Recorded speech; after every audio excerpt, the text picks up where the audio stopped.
Recommerce. Probably the word in retail that you have been hearing most about for a few years, and is becoming increasingly more popular as the urgency for more sustainable businesses and lifestyle emerge. Repairing, recycling, and reselling are part of the strategy of many retailers and brands worldwide, and these changes are being pushed both by consumer preferences and regulations. According to research by Cross-Border Commerce Europe, the Recommerce market is projected to grow 5 times faster than the overall retail market by 2025, reaching 120 billion euros value just in Europe. Is your company leading through this trend, or will it be reactive and just follow it? This is the first of our 4-episode summer series where we will discuss topics to give a thought while enjoying this hot August. Here's Paula Macaggi, and this is episode 31 of my show. Welcome to OFFBounds.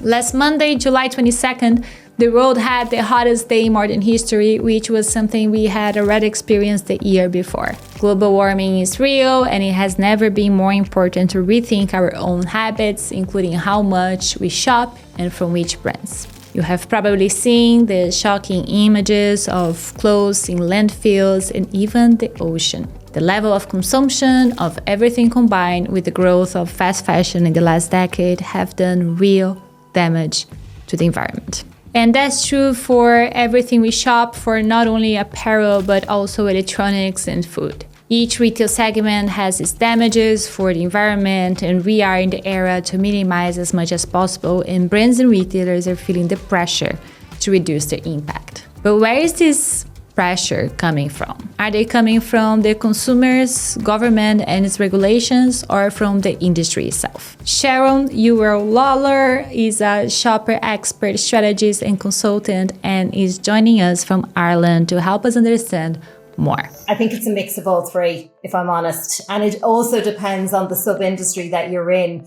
In the Irish market, very recently, we've just had legislation passed that now requires, from the perspective of, your plastic bottles, that you now have to return those bottles through a scheme called Return. And while in some markets that may be, something that's been done for years and years and years, this deposit that's now on every sort of plastic and aluminium bottle or aluminium can for the Irish market has required retailers to totally change how they're applying, those recycling principles with their customers. It's also really changing how shoppers have to then adapt, because we're now all in this process since February, since that scheme came into play, having to bring all of our, our bottles and our cans back with us when we're doing our shopping, and it's creating different behaviours. So I think that you'll see a lot of retailers will look at what legislation's coming down the line. They're also listening to their shoppers, they're listening to their consumers and the demands that certain consumers are putting and placing on them. But they're also looking at how to future-proof their own businesses, because at the end of the day, I think from a variety of different angles, we're going to have to do things differently, and retailers are going to have a different and more circular mindset. So that move from linear mindset to circular mindset has to happen. When you look at what's going on, we've no choice but to adapt and change. And I think if you're progressive, you'll do that, and you'll be ahead of the curve, not behind the curve in that regard. When I lived in Germany, there was one thing that I liked a lot in the supermarkets. For like each plastic bottle you buy, you are charged a deposit of 25 cents. So if you buy one bottle of water that costs €1, for example, you also pay 25 cents as a deposit that you can get back once you give the bottle back. So there's a machine that gets the bottle and prints you a voucher of that amount that you can spend on food afterwards. That not only encourages consumers to return bottles to recycling, but also makes the city cleaner with no plastic around. If you walk around Berlin, for example, which is where I lived, you see a lot of people carrying huge bags of plastic bottles to give back in the supermarket. But the initiatives really change between countries and regions. Steve Lister is a sustainability consultant for many large brands and retailers, and probably the first reference everyone thinks about when discussing the topic. It depends where you are in the world, and it depends what retailer you are. I've got to say, there are some retailers who are doing a fantastic job at sustainability. Wherever people are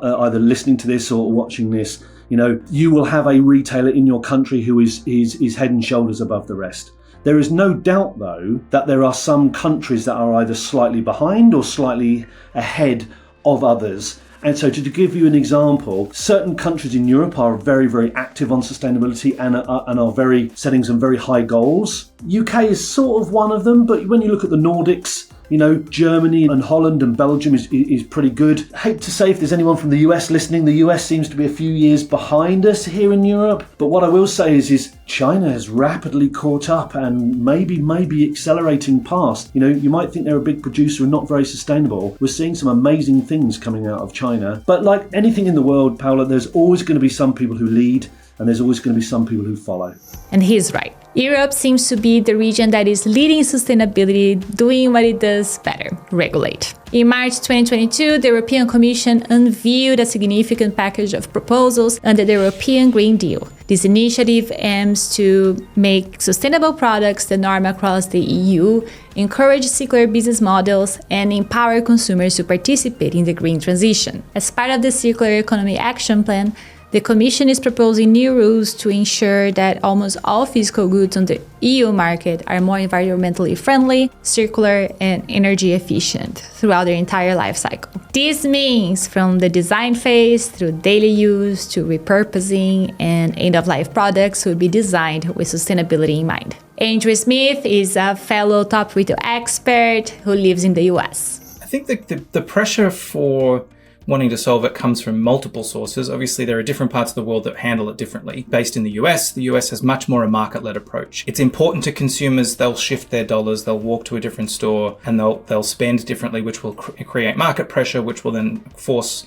brands to adapt. And in some segments, you see that coming through quite strongly. Obviously, outdoor wear, being led by brands like Patagonia, leading the way and kind of trying to take that market segment, you know, a little bit more into the sustainable direction. A little bit in food, but not as much. But then you've got all these other categories where there's actually very little movement still. Again, there's all these pressures around, you know, brands coming in like Shein and Temu and those that are pushing fast fashion that is not exactly sustainable, that has just been tremendously successful here. So the market pressure is not exactly working. Then you look at the EU, who's way on the other side of things. They're legislating, there's more acronyms around sustainability in the EU now than anywhere else in the world combined, I imagine. Whether that be France's repairability index, which requires electronic manufacturers to score their products on repairability, which sent some shivers down the spines of Apple and Microsoft, I'm sure, through to even just the way that they're trying to tackle greenwashing. So they'll even start putting these due diligence laws and legislations in around your reports, to kind of ESG reports, I should say,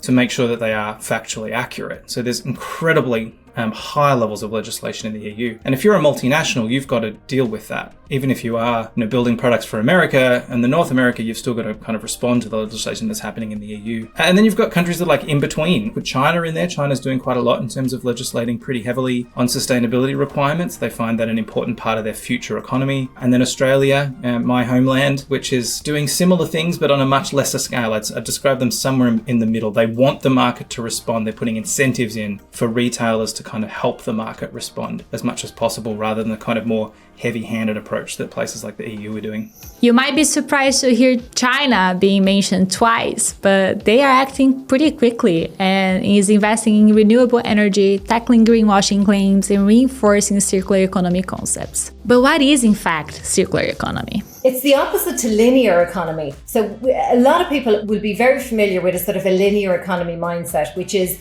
we take or extract elements, resources from the earth, we make things from them, and then we basically throw them away. So take, make, and waste. If you have a circular economy mindset, it's all about designing out waste and basically balancing resources. So keeping resources in play, keeping them in circulation for as much as possible, for as long as possible. So, you know, people often talk about the 3 R's of circular economy, but there's actually 7. So you've got, you know, rethink or refuse. So do you actually need that in the first place? So you'll often go to a hotel and see them say to their guests, if you don't need us to wash the towels, if we can use them, if you're prepared to use them again, you know, hang them back up as opposed to leaving them on the ground. And that's a sort of a rethink or refuse. It's refusing to actually having to, you know, to get the new towels again. And there's reduce or reuse. So reuse might be, you know, plenty of examples where you'll reuse things over and over again. Repair, Veja's being a perfect example there.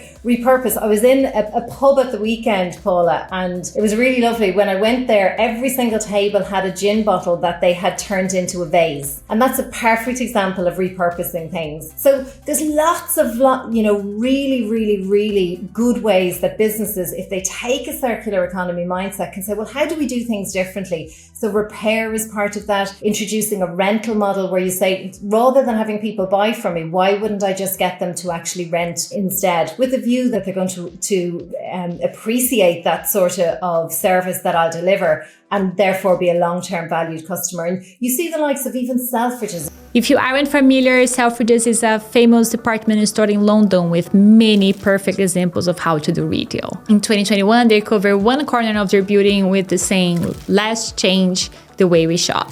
And they meant it. Selfridges has already won many awards as the best department store in the world, and they're a key partner to many brands, and they're putting circular as the heart as its revenue streams and customer experience. If you've been into Selfridges recently, the rental floor in Selfridges is gorgeous. It's a beautiful shopping experience, but the product offering that they have and the dresses, they are beautiful designer dresses that people probably couldn't otherwise afford to wear, but through a rental model, you get to try on and you've huge choice. So I think that's a lovely example again, where, through looking at your business model and saying, how can we do things differently? How can we have a much more circular approach, that you actually start to offer products and services that you may not have thought about or offered otherwise. And I think that the more that businesses open themselves up to a circular economy mindset, the more opportunities they're going to start to see. Expect more of it in the future.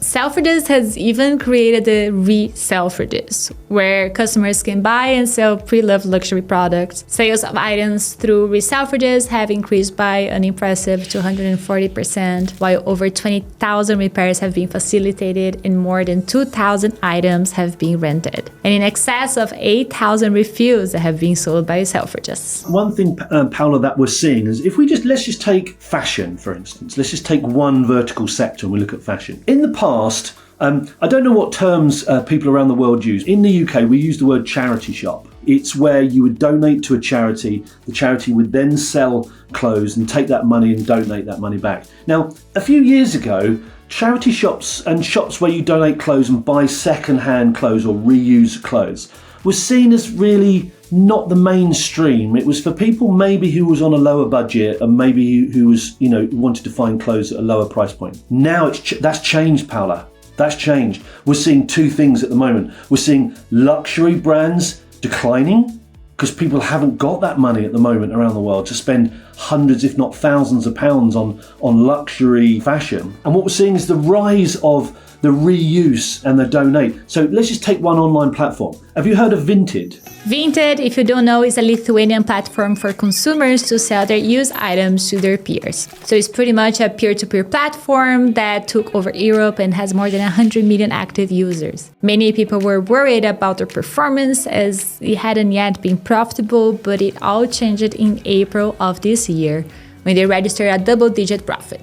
And I have to say that many of my friends are pretty addicted to it. They all buy and sell through it, and some even have their little shops there. And so now what you've just said is exactly what's happened, is all your friends are on it. It's not a stigma to buy and sell second-hand clothes or reuse clothes. It's sort of like now a badge of honour to say, I had some clothes, I'm now going to sell them, I'm going to get a few pounds for them and I'm going to reuse them. So now it's more than a trend. This is now going to be embedded in our purchasing. We might want to purchase higher value products, but now there's more of a mix. And I think it's a fantastic thing. Now it's a trend, but I don't want to call it a trend because a trend goes away, right? I think this is just the new normal when it comes to the fashion industry, because the fashion industry, to be totally honest with you, hasn't been that sustainable in the past, and it's not that sustainable now. You can certainly see the trend growing. Like in the US, you've got 85% of people who have bought something secondhand in 2023, 76% saying that the stigma is reducing around secondhand products, in particular, obviously in fashion and high fashion. Those give me confidence that that trend is going to continue. You then see brands who are really leaning into stuff like customization and repair. You've got Levi's here in the US. Nerona obviously has been doing it since 1929 out of Norway. There is more and more brands adopting those types of things, and they're only doing that because there's going to be value in it. So seeing those, I think for me, one of the biggest barriers has always been that stigma. As brands get better at doing things like tracking the story so that I can know the history of the product that I'm buying secondhand, or understanding and making it dead simple for me to be able to get that repair done and make it easier than just replacing the product. I think as more and more innovation happens in that space, I think the trend will definitely continue. I certainly hope it does. And thank goodness there are plenty of examples of brands that are pursuing Recommerce. The Swedish jeans brand Nudie offers incredible quality jeans and free repair for life. The Italian luxury sneaker brand Golden Goose has now in their forward stores a service area to repair your items, also recycling baskets and a dedicated window to resell customers' products. Even H&M, which makes me hard to believe sometimes, said that in 2023, 68% of the textiles collected in their stores were resold, 24% repurposed or recycled, and 8% were disposed, prioritizing incineration to recovery energy.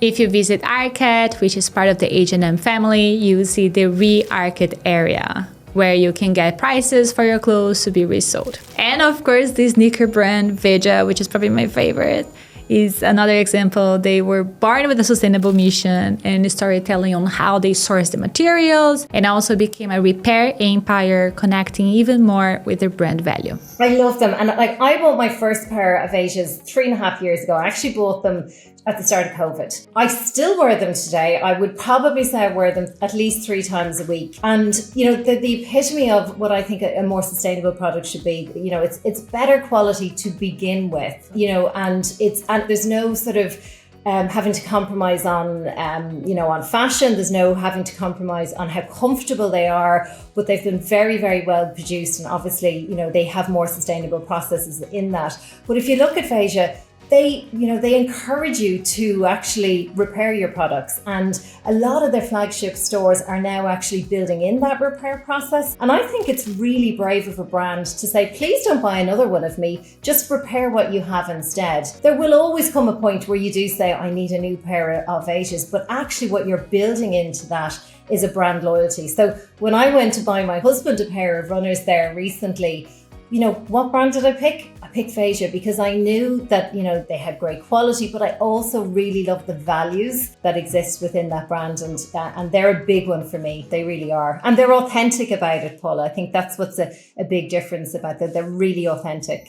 And of course, fashion isn't the only retail segment that is pursuing the Recommerce strategy. And if you were here listening to OFFBounds from the beginning, you will remember when we were in Paris with Enrique Martinez, the CEO of one of the largest retailers of electronics, Fnac Darty. Let's hear again his perspective. Circular economy is, let me tell you, the key area for us is not circular economy, is to extend the life cycle of products. This is the way we can have a huge impact. So repairs, and putting the customer using properly the product for longer. This is the key thing. And this is the way that I think the carbon emissions and the impact on the whole ecosystem is the highest. Probably the most popular category is the smartphones. The smartphones in circular economy is doing huge volumes. First of all, because they're a very expensive product and the customer does not have access all the time for the premium. So it's quite helpful for them to keep this product living for longer and having access for cheaper price for the customer. So that needs to recycle, repair, put it on the market. Do you resell as well? Or? Yeah, we resell. Today,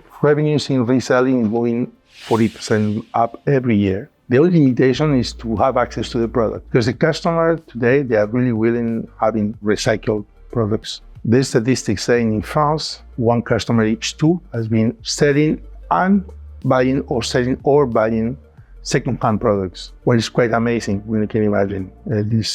These statistics, I don't know, 5 years ago was probably only 10 or 15%, now today we're 15 and it became a huge trend for consumption is impacting retail. And I would like to add that it's very important to communicate your e-commerce initiatives well to customers. Show them the options, give incentives. When it comes to recycling, for example, I always have doubts if the brands accept any item in any situation, or even if they are from other brands and pretty much the same for repair or resell. Primark does a great job with some baskets in their stores saying donate any clothing or textiles here, whatever the brand or condition. H&M offers points for recycling, which is very exciting. But how can really brands and retailers get started in their sustainability journey? Unsurprisingly, get asked this question a lot. I always bring it back down to what is the core purpose of why you're doing it. So how does that align with the core purpose why you exist in the first place? The reason that it's important to Levi's is going to be different to the reason that it's important for Patagonia. And again, even further than that, the reason it's going to be different to, say, public supermarkets. So break it right down to like, what is the absolute core reason that aligns mostly with your purpose? And then look at the pathways that'll deliver on that purpose. I would say the big thing for me is wherever you're starting on that journey, collaboration is key. You won't be able to do it on your own. So reach out to all of your supply chain partners to help you. Reach out to your staff as well, because employees, a lot of the answers to these big questions sit inside businesses. So be very collaborative, work inside your business and work outside your business, because the answers are there. It's not going to be an easy journey if people are starting, because there's lots of things you need to first of all start off with. And maybe one of the first of all things that people need to start off is work out your operational carbon footprint of the business. You need to be able to stop and measure something. So if you don't measure, you can't manage.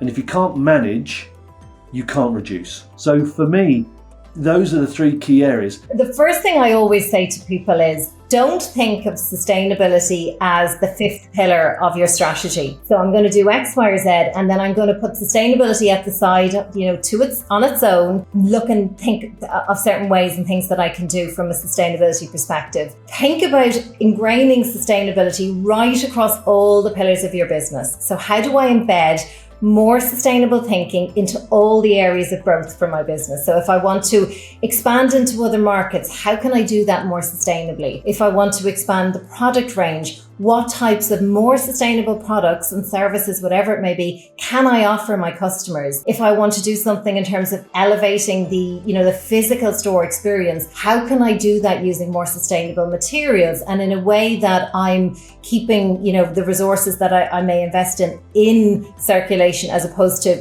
a once-off pop-up that then gets, thrown in the bin afterwards. So I'd always say to people, it's about ingraining sustainable practices within your business, as opposed to simply putting sustainability on the side and then it gets bigger and bigger and bigger when you leave it to the side and try and figure it out. It's about making, and it's little enough and small steps, but if you do enough of them, you start to make a big impact and a big difference. The other thing I'd say is find the champions in your business that will help you go on that journey with you. You can't do it by yourself as a business owner. So it's about really finding the champions in your own business that will help you embed those practices and those different behaviors with your staff, with your shoppers and your consumers. As you can see, Recommerce is here to stay, and more brands and retailers are adopting strategies to better serve their customers and their new needs. Ignoring such a big trend that is asking for more innovation every day might be dangerous in the long term. If all your competitors are already doing it, will you be the last one? Leading through the trends has always been the best strategy to stay ahead of the competition, and I hope this episode has given you some interesting insights and perspectives. When I interviewed Enrique Martinez, Fnac Darty CEO, in episode 4, I asked him what he would say to another leader who doesn't have a sustainability strategy. And here's what he said. I think there's a question of when. There's no why. It's when you are engaged and the moment you need to be advanced, because the customers, there's no return point for us. I think the customers now, they're moving in this space. How you can move your company to make this impact positive in your own evolution. And that's difficult for someone. Maybe that's not even clear today, but they need to find a way, because in 20 years, the companies that will exist, the companies that have been doing this revolution, same way that 20 years ago was the e-commerce revolution, think today sustainability revolution is even more violent than digital, and it can be faster. And this is so important that I will repeat. The sustainability revolution is even more violent than digital. I'm sure you are working on your digital transformation, but are you working on your sustainability transformation? See you next Tuesday.